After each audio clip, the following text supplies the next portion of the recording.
Magandang tanghali guys. Bukas guys is regular holiday guys. Pula sa kalendar guys. Pula. Ito ang tandaan natin guys. Pag pula sa kalendar guys, regular holidays.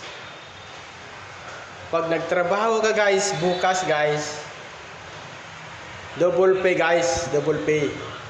Pag hindi ka nagtrabaho guys, with pay lang guys, with pay lang. Pag nagtrabaho ka guys, sigurado guys, double pay. Tandaan natin yan guys. Pag nagtrabaho ka, regular holidays, gaya ng bukas guys, pula sa kalendar, Mayo 1, double pay guys, double pay.